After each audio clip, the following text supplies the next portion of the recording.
George is a professor, and well, he's an endowed professor, so Dorothy and Walter Graham professor at the School of Engineering. And so rather than list his numerous accomplishments, we can start to list the numerous accomplishments of some of his students, which include CTO of the FBI, or previous CTO of the...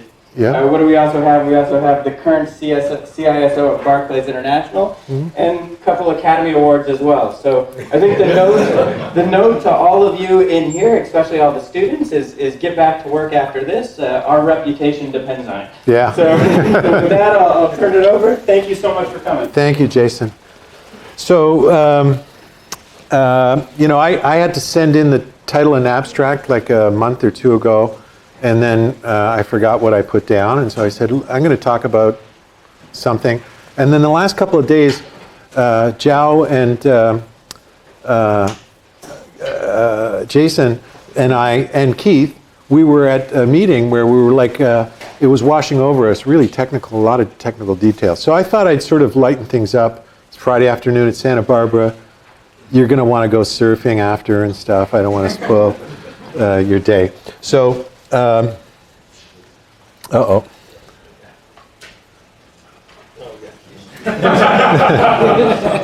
Sorry. Yeah. It timed out. I'll keep it moving. So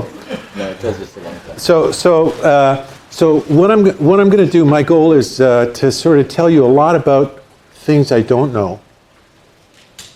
So that's about 30 minutes. And I want to have discussion, so I'm here to sort of stimulate. Here's some things that I think are interesting open problems that have to do with games and distributed agents and things like that. And if I was to give a talk about things I knew, it would only be 35 minutes long. So the 5-minute difference isn't that big. So that's the plan. So here's a problem statement. I'm just going to start with this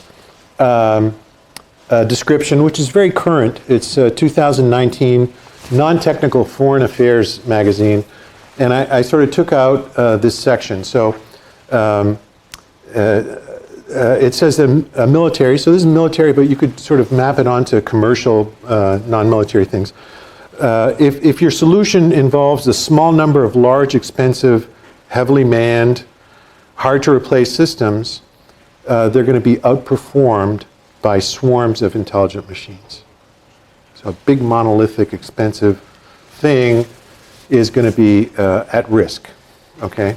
The future belongs to these intelligent swarms. So that's sort of the argument here. And he sort of goes in this article, it's an interesting read, it's non-technical, but he goes into talking about how examples, he gives examples of these things in recent history. So this is non-technical, it's sort of just a intuitive thing.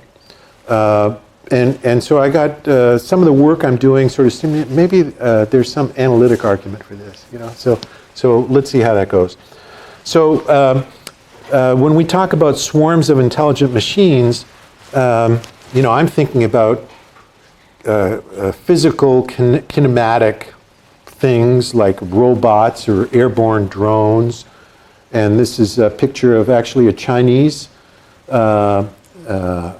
maritime swarm that was built and deployed, experimental, as well as sort of combining all these things. Okay, so I have a large number of intelligent machines that are coordinating in some way, but they don't have to be just kinematic or physical machines. They could be logical devices. So Internet of Things, people talk about distributed information, cloud, fog computing. So I have not just swarms of physical things, but swarms of virtual digital things. And then I can combine those two. So that's sort of the vision. And so I'm going to sort of go into sort of different stages of describing part of the problem. So here I've got a picture of a swarm, my attempt at a swarm here. So a large number of replicated things. So even though it's heterogeneous, I've replicated it here. And the technical challenge one is I have a task, could be a computational task, could be a physical task. I want to do it in a way that involves minimal or no external supervision. So that's sort of the punchline of autonomy, or some description of autonomy. And I know in talking to students here today that a lot of you are working on these sort of distributed systems, distributed control, distributed coordination, and autonomy. So I'm not going to talk about this because you're working on it very well. So, but this is a technical challenge. Question is, and I'll come back to this because I'm going to put a twist on it shortly. So I have a large number of sort of elements, devices, and I want to collectively perform a task. So in an adversarial environment, so it could be competitive, like commercially competitive, or it could be, in some geopolitical military competition. I have adversaries, okay? So the devices in this swarm are interacting with adversaries in various ways. This is my little cartoon depiction of that.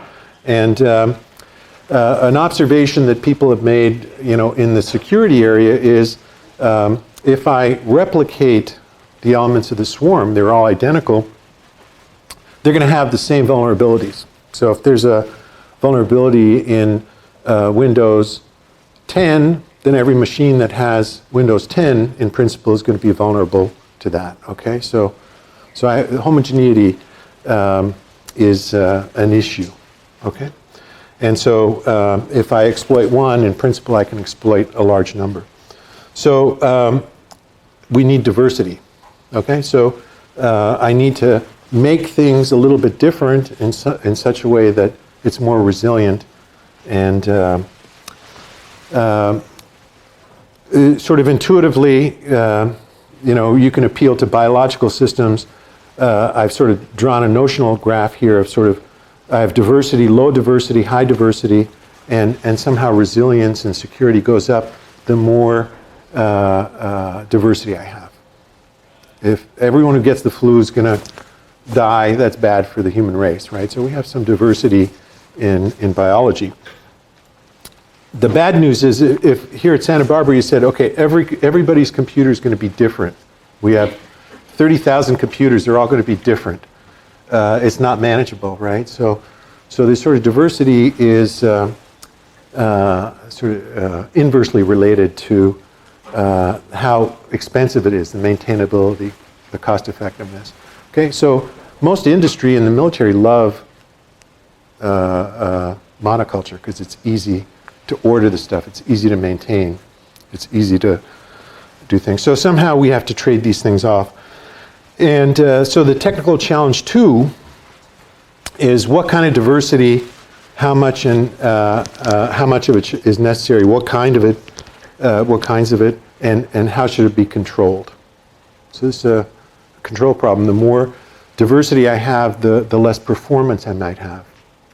If I start randomizing IP address spaces, the availability of my network is going to go down, but it might be more resilient to certain types of computer attacks. Okay, so I'm just going to say a little bit about that because that's a project. That particular kind of question is something that I've been working on for several years. So we're in 2020. This is a project that won't go away. We're about to hopefully get 7th year of funding for this. So by some metric, we're doing well. And so really we've been looking at, relative to this picture, this question of what kind of diversity, how do I control it using both control theoretic and game theoretic techniques to achieve some kind of performance, improved performance and security. Some of you might know Michael Wellman, Satinder Singh, and Demos. So these are sort of serious game and control theory people, machine learning. So we have a mix of security people, machine learning, control people doing this. We just wrote a book, so I'm not going to go into the details that we did, but there's a Springer volume, I think with that title. You can buy it on Amazon or download chapters or something. And so we documented a lot of, 5-6 years worth of work on this. So I'm not going to spend a lot of time on this either. I'm doing some other work that I just wanted to tell you that Jason, Joa, and Keith and I were at this meeting last 2 days. It's got game theory in it. Been working on another DARPA program called dispersed computing. So the premise is I have distributed information system with varying network connectivity, varying node performance. How do I manage that to optimize some control? This is unrelated, but I spend 5 months a year working with the Air Force on autonomous systems and doing some work on trusted microelectronic supply chain management. Again, using some game theory ideas. So I'm going to come back to this sort of problem that I'm stating, scoping out for you. So I have this heterogeneous now collection of agents interacting with adversaries, and how should this interaction between a diverse set of agents be controlled, the interaction between an adversary. And, I'm sorry if I belabor the obvious, because in talking with people, I know there's a lot of expertise in this area. But let me just say, for simplicity, assume that there's two possible security actions, two possible attacks, two possible security actions. And so I'm just going to repeat a problem that's classic in the control literature, less known maybe in other areas. So I have, it's called the two-armed bandit problem, and I have two slot machines. And the probability of success, I put a quarter in, I get a quarter, 2 quarters back with probability P, and on this machine it's Q, but I don't know what P or Q are. Okay, I don't know what P or Q are. I don't know if P is bigger than Q or less. But P and Q are fixed.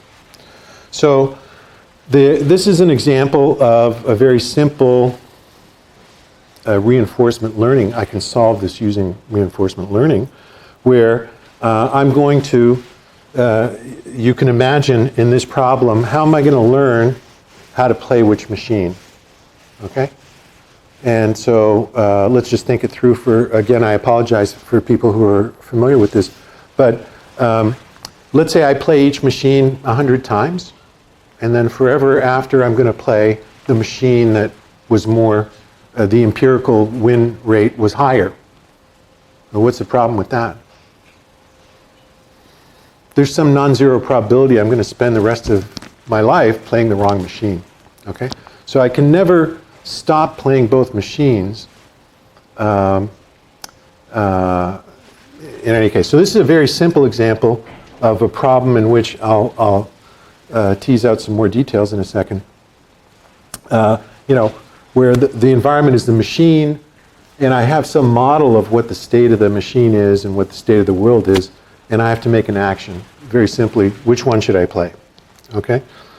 And just to recap, I only have, I think, the one equation in this whole talk. The idea of reinforcement learning. So, and here I'm telling you about something called Q learning. So if the world is in state S, according to my assessment, and I have an action A available, then there's this notion of the Q value of the state action pair. And at any given time, whatever my assessment of the world state is, the maximum over A would be the best myopic thing to do. Okay, so I'm not going to go into, it's a very specific definition of the Q value, and it's related to dynamic programming solutions and Bellman equations. But I'm going to sort of explore how do we learn Q, and so this is the one equation, is the Q learning reinforcement learning algorithm. So in Q learning, the value of performing action A in state S while I'm playing the game is a convex combination of the old value, so I have some carryover from what I have experienced in the past, plus the complementary combination of what reward did I win or lose on that pull of the slot machine, followed by some, what's the best thing I could do afterwards? So in a sense, this is the, what's the consequence, what happens? Because I'm going to go to a new state by playing the machine. So there's an immediate reward, and this is somehow the future delayed reward, and it's discounted. So In principle, I could play infinitely often, and so to get things converge, I have a discount factor less than 1. Okay, so this is a classic stochastic gradient. It looks a lot like adaptive control technique that is classic, 30 years old or so. So I'm going to show you, and this is a homework problem. So this is not deep stuff. I had to figure out what's the state of this two-armed bandit problem. And I sort of decided to take the state to be my empirical estimate of what P is. And I discretized P in 11 values from 0 to 1. Okay? And I should point out, I don't think I put it here, that P is equal to 1 minus Q. So by law, the owner of the casino has to have all the slot machines, when you average them, have to be fair. So any particular one could be not fair, but another one is going to be better than fair. Okay, so what this shows is that with this sort of implementation of Q-learning that I ran, my state estimate and basically what the Q value, what should I do, is being learned, and you can see very quickly that in some cases, very quickly, if this is a slot machine in which P is less than a half, my probability of winning, I should be playing the other one. Okay? And so if P is less than a half, I'm going to stop playing that. If P is bigger than a half, I'm going to play that. If P equals a half, doesn't matter what I do. So it's sort of bouncing around. Okay. So that's great. That's the Q-learning theory. So here's the twist I'm going to throw in. I'm going to say, well, the casino owner, in addition to requiring that P plus Q equals 1, it can vary. So the casino owner sees, hey, I figured out that this machine wins more than the other one. I'm going to change some of the logic in there and decrease the win probability of that machine and put it over to the other machine. Okay, so now I'm trying to learn the machine, but the casino operator is trying to mess me up and change the probabilities as I change mine. So now all I did was I changed the system so that I'm still using Q-learning, but my adversary, the casino owner, is doing the same thing. He's observing me, and I look like a slot machine to him, and he's changing how he's playing. And so what happens? Well, it's not obvious. It's not converging. It's not as nice as the picture I had before. You say, well, okay, here I ran it 1,000 iterations. Let's run it longer. And you see it doesn't change. It's still nasty after 10,000 iterations. So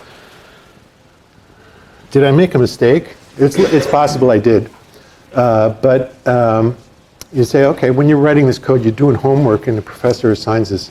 You say, okay, I'm getting this answer. There must be some mistake in my code or something. So then you read some papers.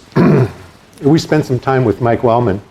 And Mike Wellman, the last couple of days, wrote a paper called Multi-Agent Reinforcement Learning, where, here, I'll expand this little box here. So this is from 20 years ago. We designed a multi-agent Q-learning method and prove it converges to a Nash equilibrium, which in this case would be playing, both the casino owner and me are randomizing probability a half, the win and the play. And so, okay, there's some mistake in my program maybe. Okay. So,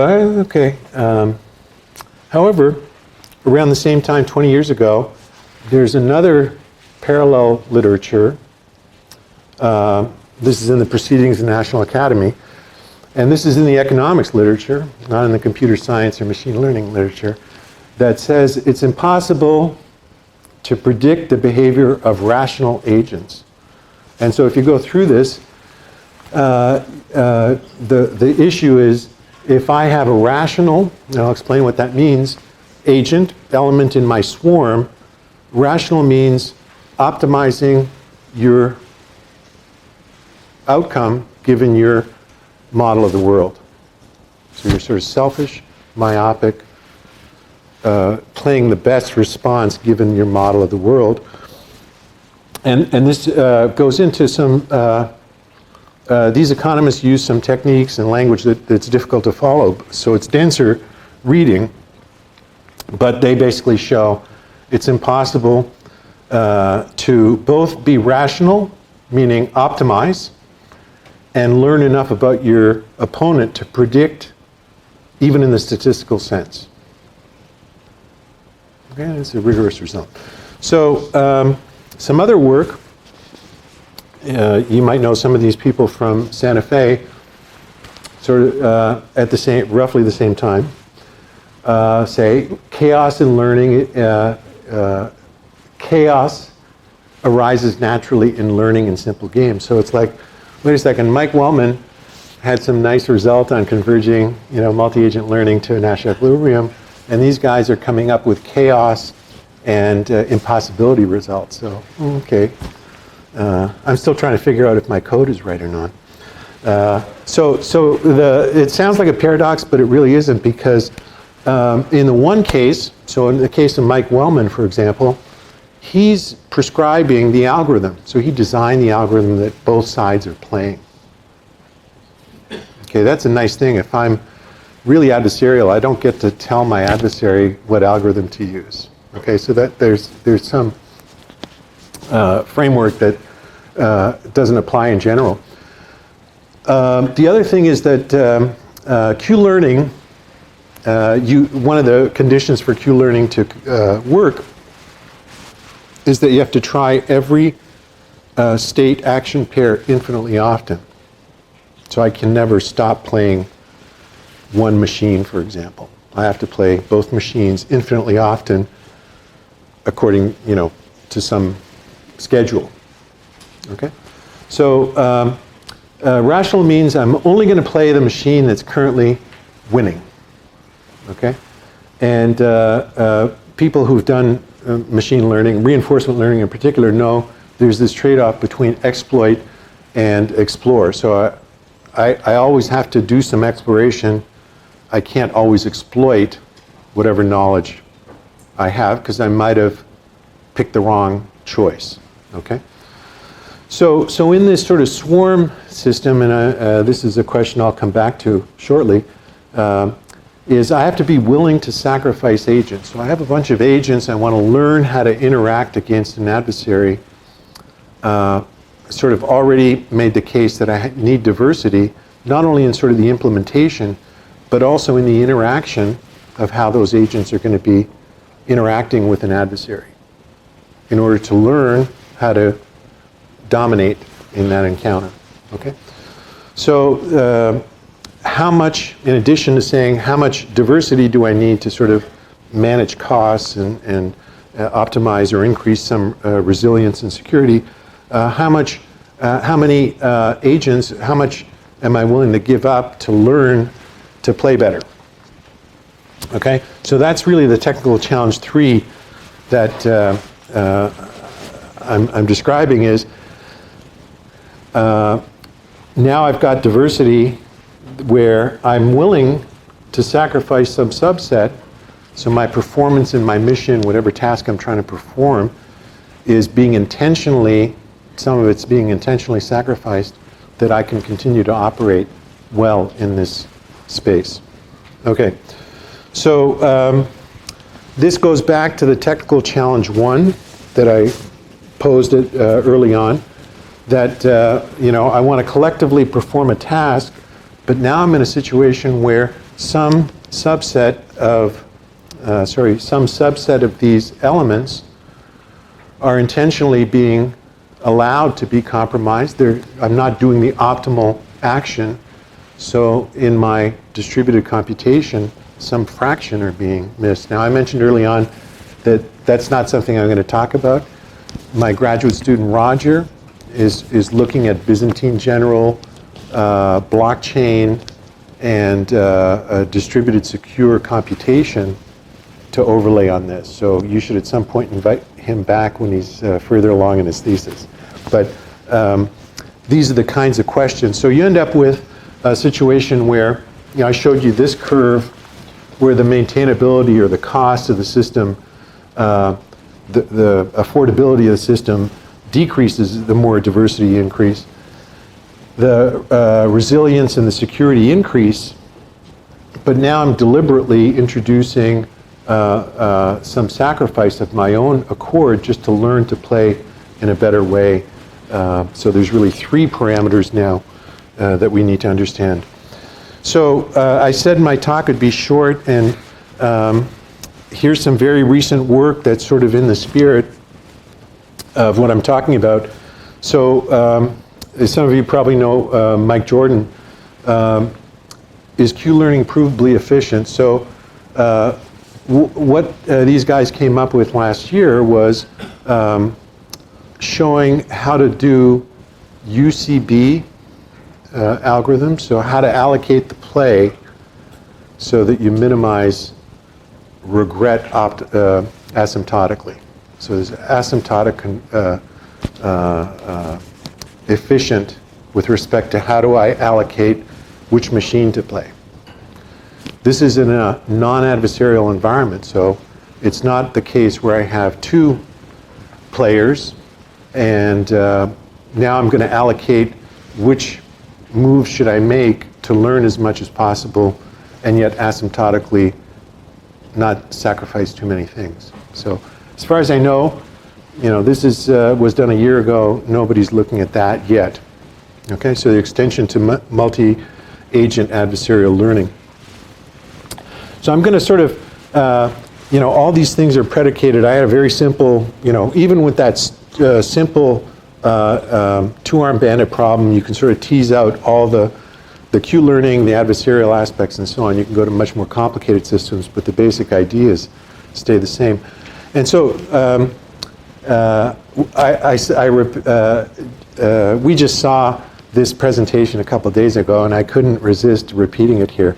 So here's a challenge, this to engage the audience. I'll have a little audience participation. A question when you're doing any kind of game model or control model, how should I model the system? This is a starting point.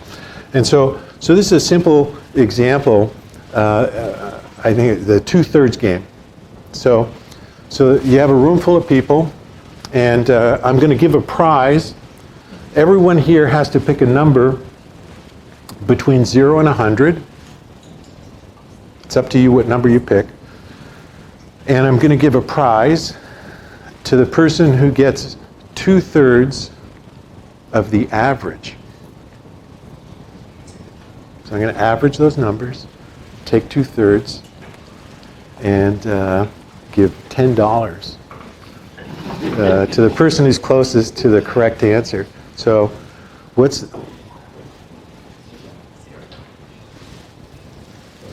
Everyone gets $10? No, the person... the person who's closest to 2/3 of the average. Our average or The average in this room, or they, in this case, they had 61,000 people play it. You can go online, and it's still running, so you could do this and play yourself. But I'm going to give you the answer. So what's the right answer? So what's your answer? Who wants $10? Somebody's, yeah? 0. Okay. Okay, so... 2/3 of 50. Well, okay, so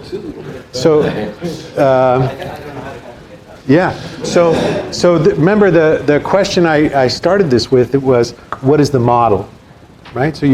So when somebody says 0, what's your model? Well, that whatever everybody else says, you want to be lower than. If everybody's chasing the bottom, then you get to 0. Okay, so you're thinking, and somebody said 2/3 of 50, which is 33. 2/3 of 2/3. Okay, so Assuming uniform, they think the average is 50. They're going to guess 2/3.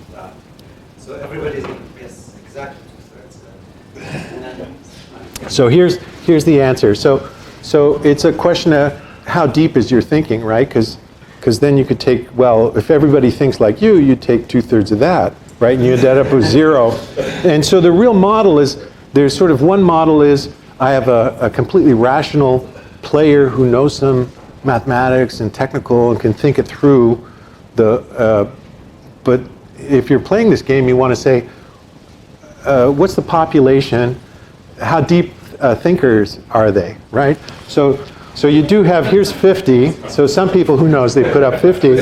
But then, there's a spike at 33, and there's another spike at 22. And the optimal answer in some game theoretic framework, but that assumes infinite, sort of rationality by all the players, which is, so really the model of the game here is not Nash equilibria and game theory and mathematics. It's like how smart is the population, right? And how deep can they think about stuff? So I'm just trying to point out the model, the engagement is very important, and what assumptions you make about the other players. So, yeah. I would say how smart population is, how good the population is at guessing what the other. Right. Yeah. Yeah. Yeah. And so maybe you have to learn it, right? So you do this. Maybe you could learn this over time. So if we knew this distribution, we'd be okay, right? We can calculate the average, and if we knew that, could learn that some way. Okay, so this gets to some other recent work, and again, this is control theoretic, but this is out of the economics literature, not the machine learning game theory literature. I mean, not the computer science, electrical engineering sort of game theory. It's the economics. And basically, this paper says that if I'm interacting with somebody who's myopic, who's doing the sort of best response, and I know something about the algorithm they're running, then I can exploit them. And if you think about that in a sort of control theoretic or dynamic programming problem, if I know how you're going to respond to I know your algorithm, I know how you're going to change your play based on what I do, then it leads to a dynamic program that I can solve. So that's sort of, I'm simplifying what this guy did, but he's up at UC Davis. So this, if I have a good enough model of my opponent, I can turn that to my advantage and exploit it, and it's sort of an optimal control problem. The last couple of days, we listened to a lot of people talking about Nash equilibria. Okay, that's sort of the classic concept of solving a game. I have a dynamic interaction, I have information. I hope I can find some optimal solution defined by Nash equilibria. I'm not going into details.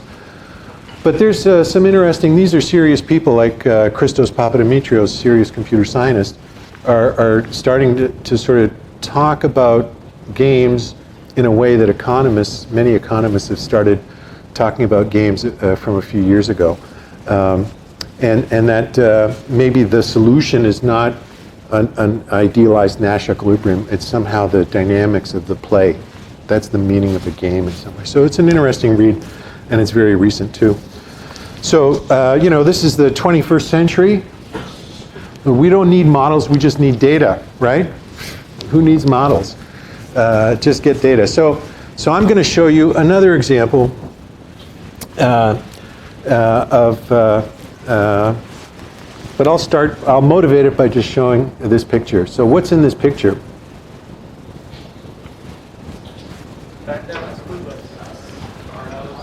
Okay, we have a panda, a school bus, what else? A man's face, and what else? A barn, a red barn. Is that? Okay, so this is like a Rorschach test. So okay, what's the story here? What's the, we said data. Data is all you need, right? Isn't that the 21st century? You just need data.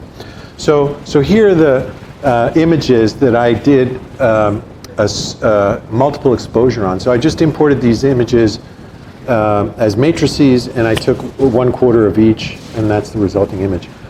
So I think the panda's a little, I rescaled that, but that's basically the panda. This is a professor I had as an undergraduate, Hans Heilbronn. You know Heilbronn Institute? The famous guy. So anyway, he was a professor I had. So, okay, so computer object recognition in images is superhuman performance, right? Google's demonstrated that, Facebook, you know. So let's take a look. So I used AlexNet, you know, this is the state of the art, superhuman classification result. Barn, that's a barn. Excellent. That's a school bus, outstanding, 0.99 probability that's a school bus. This is a problem, so I don't know, poor Hans, they couldn't figure out that was a human face, but he's funny looking. So anyway, okay, fail. Panda, every object or machine learning object recognition paper has to have a panda in it, you know. So. I don't know, maybe because it's black and white and the face is cropped, I don't know. Right, they don't have faces. They're probably not out to get faces. They're probably out to get. Right, it was a train of faces. Yeah. That's true. I didn't check that. Yeah. Okay. But when I put this together and run this through, it fails. So here's an experiment where, you know, most people figured it out in what, a minute? And I have a 6-year-old granddaughter. She got 3 out of the 4 in a minute. So, and she's 6 years old. And yet the superhuman AlexNet classification doesn't do so well. Okay, so the problem with the 21st century solution, we just need data, is, and people are starting to see this in various ways, is I don't need a model, but basically implicitly the data I present and the objective function or the loss function, whatever I'm using to train the network is a model, and I'm learning that task. So AlexNet learned how to classify certain types of images. I changed the problem a little bit. We can solve it, but the machine can't. So anyway, just a little word of caution here. So there's some fun. So I'm sort of going to just wrap up. I said I'd go 30 minutes. I think I'm over a bit. So just to summarize, you know, the 3 problems that I sort of technical challenge in this vision of swarms of intelligent agents and so on is, you know, how do I map a collective computation? And that includes learning. So it's not just doing some tracking or surveillance or some other, you know, solving a PDE or something. It includes learning. That's task 3, but the technical challenge 3. So that's how do I map that on in a way that's resilient to overrun. So these things could be compromised in sending bad information, and that's why I brought up Byzantine General. So that's technical challenge 1. Technical challenge 2 is the issue of how much diversity I can introduce that's in some way optimal, that I don't sacrifice performance, I can afford it, and how do I control it? And if I'm in addition willing, as the theory says, you have to have systems where you're willing to intentionally play suboptimally in order to learn in a distributed way. How do I fold that into the design setup? So those are the sort of 3 big technical challenges I see that are interesting. And I'm happy, I've already talked to several students and faculty. I'm happy to follow up and answer questions or send papers or comment on thoughts offline. But as far as my presentation, I'm done. Thank you.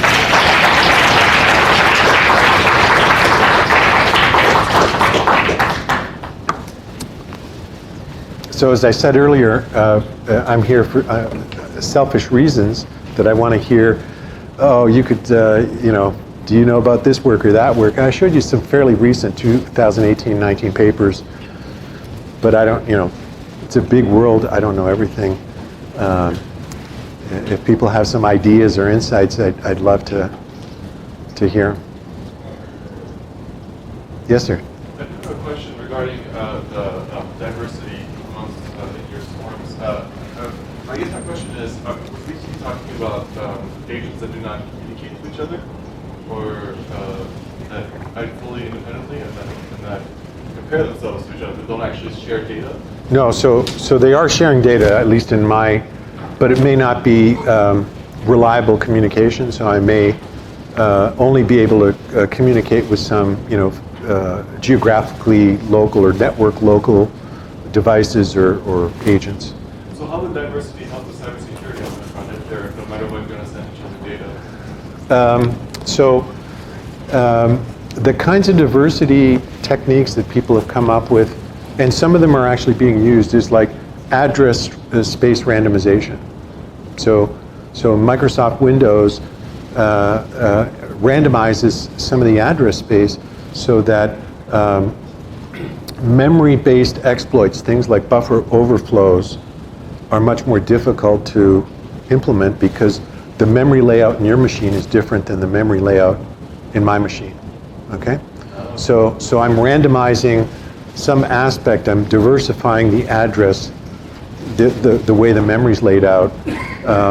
So that's one example. Another sort of example is IP address is sort of limited use case, but if I have an address space, let's say UC Santa Barbara, and every minute the network operators reassign IP addresses. So it's DHCP, and they reassign every minute. They reassign. So somebody who thinks they've found your machine and can talk to my machine 1 minute later is going to find that the addresses are all different, right? And so, that's limited, but that's an example. So there's a whole long list of people at MIT Lincoln Labs wrote a paper like 4 or 5 years ago, about the time we started the project.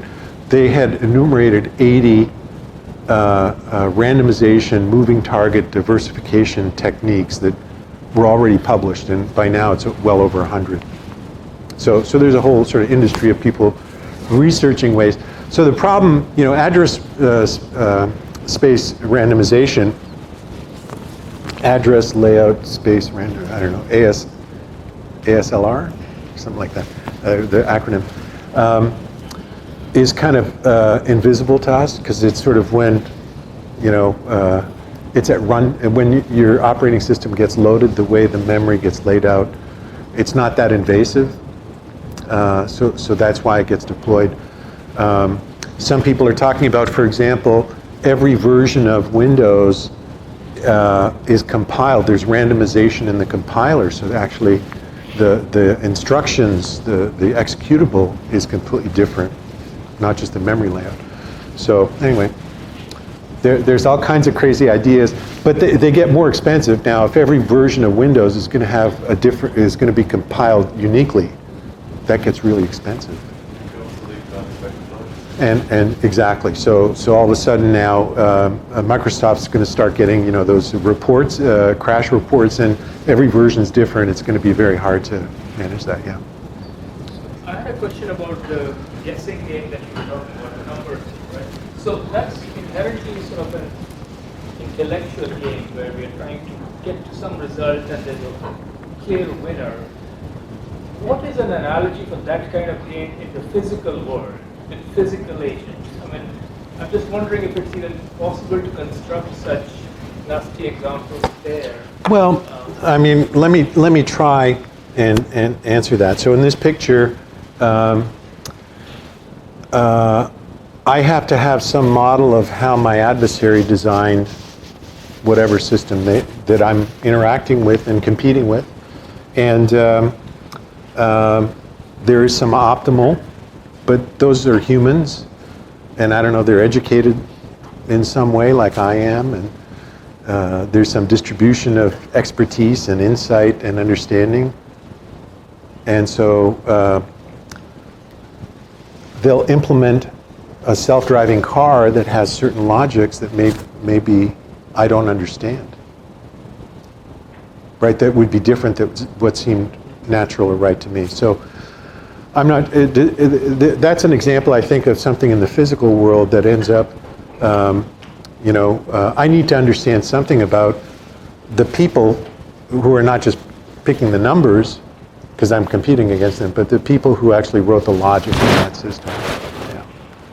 Yes, sir. Yeah, I think another example would be something like navigation systems, right? Like, if there are multiple routes from point A to point B, I have some intuition about what's the fastest route, but if everybody has the same intuition about the fastest route, Yep. they all take the same road, and now maybe the other route instead, but then if everybody takes the other route, so understanding how everybody else is thinking about it to get from point A to point B. Yeah. can affect- Yeah. But again, in this physical world, sort of randomization and sort of giving up on exact optimality will often solve a bunch of these. Brace paradox probably can be solved with randomization. So I guess the quest for exact optimality might be the problem. Right. Or if you give up on that, how robust do I get? Yeah. Yeah. So that's definitely how I feel. So, in a real world game, that was in the title of my talk, that I don't really, in poker and stuff, I know what the rules are and I can sort of, I know why my opponent is playing and so on. But in most situations, that's not the case. Yeah. Yes. So you showed the example of the overlaid images. Yeah. And then, so I guess I'm trying to understand, like, is there some kind of motivation behind you showing that example specifically? Is it something like, is the architecture of their learning algorithm, like their neural network, is there something broken about that there's some kind of some prior assumption that, each image is going to have, like, clearly segmented? Yeah, so I think that network, AlexNet, was trained for a very specific task. Right. And I changed the task, in a way that it's funny, like when I describe that, I tell undergraduate students it's a multiple exposure image. They don't know what I'm talking about, right? Because they don't know what film is. But actually, I've got some other story to go with that example. So let me,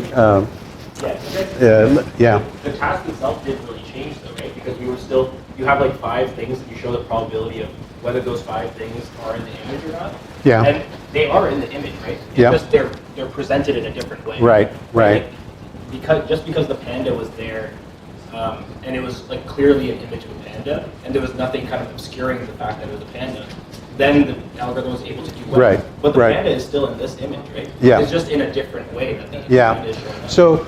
So it's dangerous to be to try to imagine. But let me ask you to imagine how you solve this problem. Yeah. Some of you might be sort of familiar with a GAN or something. GANs. Okay.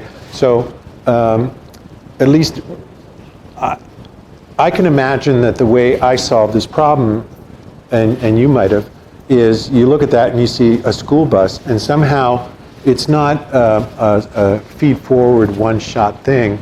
There's a yellow thing, that's like a school bus, and I have a notion of I have a generative model of a school bus, and I can generate a school bus. There's the rest of the school bus, right? So it's this, and then I can filter out the school bus, right? Somehow you can sort of look and say, well, ignore the school bus, and there's a panda.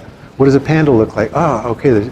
So it's a much more iterative, it's a much more complicated network and I don't want to say logic, but processing that's going on. So I have a separate story about that's not in this talk, but that's why I used this example, because it sort of came up in some other stuff I was doing. Yeah, that's why I found the example interesting, is that it is the same task in words. Yeah. It's just a different way that these things are shown. Right. And how we might solve it, so is still open as far as I know. Yeah. On that task, we can also argue that we are broken, and AlexNet is correct, because we are trying to we are seeing a bus, but there's no bus there, right? Yeah. There we're giving into the machines. I'm not ready for that. I'm not ready to turn that over. Especially machines that are so simplistic. Yeah. I mean, it's just feed forward, so Right. much of data. There's just dumb machines. Right. Can't give any. Yeah, and I think the point, not to those, but the Skynet maybe. It sort of illustrates that the state of the art is basically the model here is the data and what your loss function is, and that's what the network's going to do. And it's people are interested in transfer learning and expanding on that, but that's where we are now. It's still pretty brittle, and there are other examples of people having a stop sign with a little post-it note and it says speed limit 50 or something. So you've seen those too. So this is a version of that, yeah. Yes? Just going to have a couple of comments. First, just following the funny thread about what's up with that image. Actually, I was thinking that it's pretty smart. I mean, it's just a stretch, but I feel it's super smart that the computer thinks of a window screen. Because in a way, it could be just someone looking through a glass and glass passing by. Okay. Reflection of your head of the glass, right? Yeah. So, Okay. It's just interpretation, but I think it was pretty smart. That the No, that's computer good. actually said- No, I think you answered more pricing it. Well, this, I'll tell you, this experiment's very easy to do yourself, right? You could download AlexNet, fully trained AlexNet, and take these images. And I've done experiments like, I used the convex combination 1/4. I averaged. But now start, explore the simplex and see what the classification is and stuff. So you can do a lot of experiments with this simple. I saw a paper, it was like 2 years ago. There's this group, people in Columbia, John Kipstone, and these other guys in Wyoming, that they generated basically a salt and pepper with different colors, like image that has nothing, put it in these things, and then it classified as a specific object. Yeah. So it was like smartly designed to just fool these classifiers. Right. The other thing I want to say, which since you were talking, you're focusing on military applications. When you were talking about this question of sacrificing diversity, in my mind I would just think, because I look at robots, I would think you're just having robots that have different capabilities, like a heterogeneous swarm. Yeah. And then the question is, who do you want to send to the battlefield first to see how they get defeated? And then goes into question of budgeting and all this stuff. Yeah. Are you really looking into that or something? Well, not yet. So that sounds like a good thesis topic. Just to follow up on that, it seems to me that not to anthropomorphize these problems too much, but you look at biological systems, there's diversity, but not too much. In other words, if I need a blood transfusion, I can get a blood transfusion from somebody, or an organ transplant, or certain medications work for most people, right? We can eat the same foods more or less, right? So there's some diversity that's advantageous, but not too much that we can't share things and so on. So I don't know, what's the sweet spot there? Yeah. Well, I guess this is saying that we're done. So, thank you.